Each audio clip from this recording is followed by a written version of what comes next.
bleu bla bled. bleu blanc bled. أزرق أبيض بلاد. mavi, beyaz, bled. Bleu bla bled, masolo ya malamu. قصص إيجابية. Positif hikayeler. Bleu, blanc, bled. Des histoires en positif. Premier épisode de Bleu Blanc Bled, le podcast qui raconte vos histoires. Nous allons aujourd'hui à Marrakech rencontrer Sinan, le petit Marocain qui découvre sa langue et son pays. Sinan, c'est moi. Je suis franco-marocain, né et grandi à Paris. Aujourd'hui, j'ai 24 ans. Et en fait, juste à la fin de mes études, à la fin de mes études de communication, je suis venu au Maroc à la base pour une année sabbatique. Et en fait, ça s'est tellement bien passé que j'ai décidé de rester. Et en fait, en arrivant, je voulais partager mon histoire parce que je savais que c'était une histoire commune, celle de la quête identitaire, vouloir épouser ses origines, aussi vouloir apprendre sa langue, parce que moi, c'est quelque chose que je n'avais pas. Et donc, je me suis dit, il faut que j'en parle parce que je sais que si je me sens étranger dans mon pays d'origine, je ne suis pas le seul. Et donc, je voulais réunir. Et donc, j'ai commencé à partager cette histoire sur les réseaux sociaux en prenant le nom de Sinan, le petit Marocain. Un petit qui allait grandir chaque jour. Est-ce que vivre ici, ça t'a, en quelque sorte, je ne sais pas si c'est le bon mot, mais réconcilié avec une partie de ton histoire, de ton identité ? Alors, complètement. En fait, réconcilier, c'est en partie le bon mot parce que moi, ma volonté de venir au Maroc, elle est née d'une frustration. Cette barrière de la langue, chaque été, elle m'a vraiment cassé la tête. C'est-à-dire que j'avais honte. J'avais honte de ne pas savoir parler à ma famille, honte de ne pas les comprendre. On va manger en famille, il n'y a que mon père qui parle et moi je suis comme un touriste sur le canapé, alors je suis dans ma famille. Et ça, c'est vraiment des points qui m'énervaient. Et c'est à partir de ce moment-là où je me suis dit, plus tard, un jour j'irai habiter au Maroc parce que c'est impossible que je sois étranger dans mon pays. تست امتحان كاين جوج ديال واحد بالعربيه وواحد بالفرنسويه يا سيره مشرين شوفي الاول قولي قراي جو دي لا قراي بالعربيه كنقول لك ديما كنقول لك Comment ça se passe, les cours ?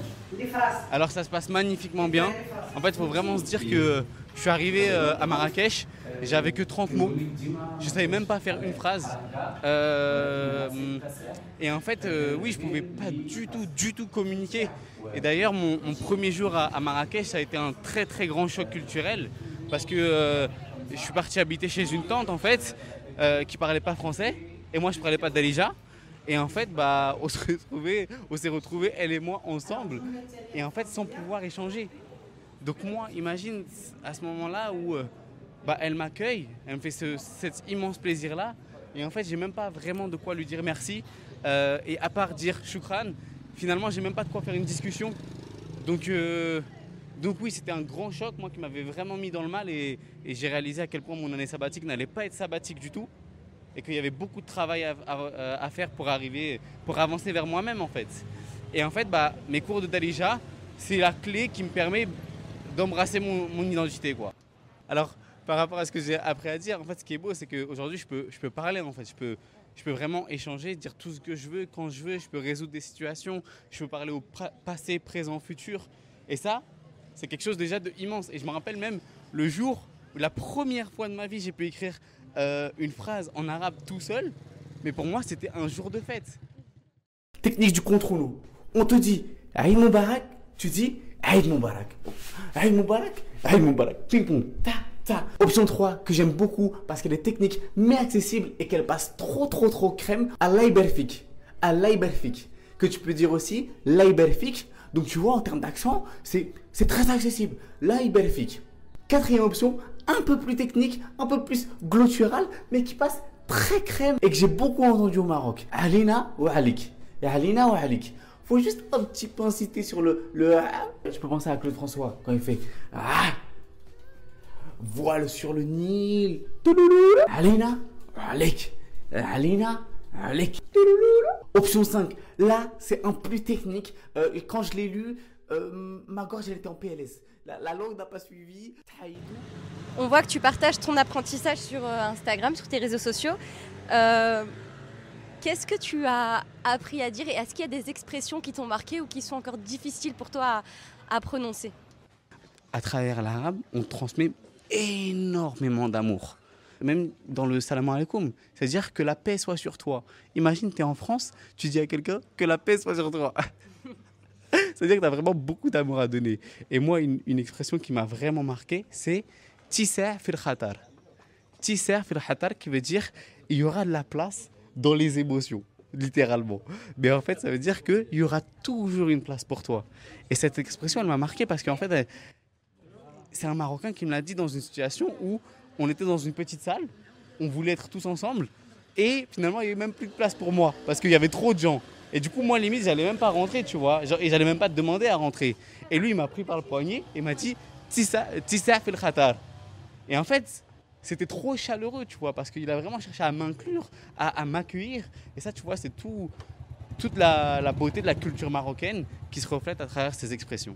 Avant de venir au Maroc, franchement, j'étais pas du tout sur les réseaux sociaux. J'avais un compte Instagram avec 700 followers.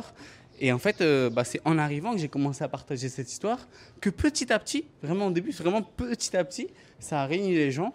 Il y a une moto qui passe, faut se mettre sur le côté. Voilà, faut esquiver la moto aussi. Oh.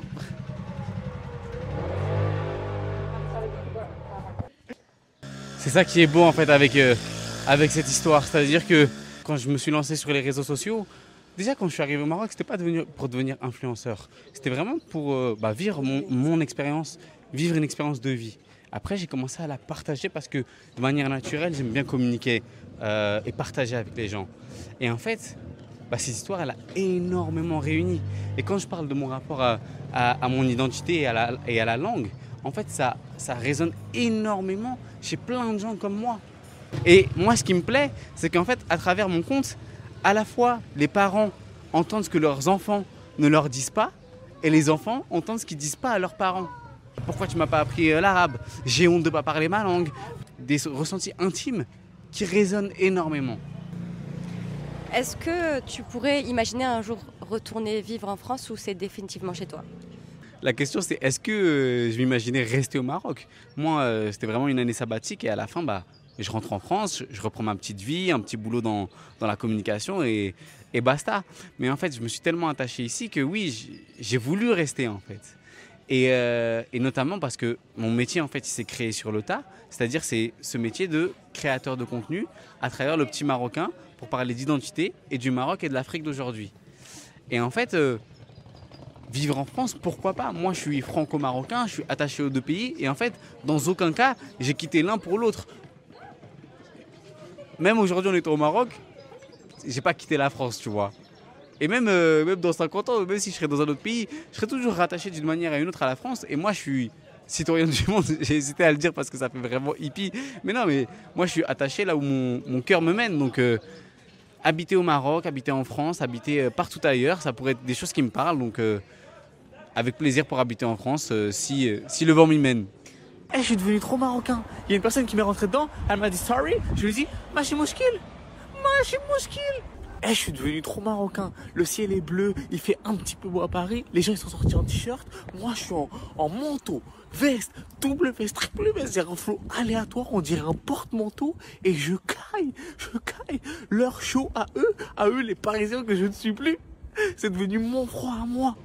Voilà, là on est en train de slalomer entre les voitures parce que c'est aussi une ville qui bouillonne, on va dire. Il y a pas mal de klaxons aussi. Ouais, faut être habitué. Mais moi maintenant je les remarque même plus parce qu'en fait je suis trop dans mon élément. Séduit par Marrakech. Parce qu'en fait moi, mon point de départ c'était prendre une année pour respirer. Et en fait Marrakech, sans le savoir, parce que moi j'aurais pu choisir Casa, Rabat ou Marrakech, je voulais juste être dans une grande ville. Mais sans le savoir, Marrakech ça a été le meilleur choix parce que c'est vraiment une ville qui peut t'apaiser. Après par contre, faut pas tomber dans le piège de s'endormir. Parce que Marrakech, c'est une ville qui t'apaise au point de pouvoir t'endormir. Et ça aussi c'est un petit défi. Sinan, le petit Marocain, une interview réalisée par Rita Reyes On se retrouve vendredi prochain pour un nouvel épisode de Bleu Blanc Bled. Nous irons à Paris parler d'une enfance bercée par Kulthum et d'une femme qui fouille la mémoire des migrations.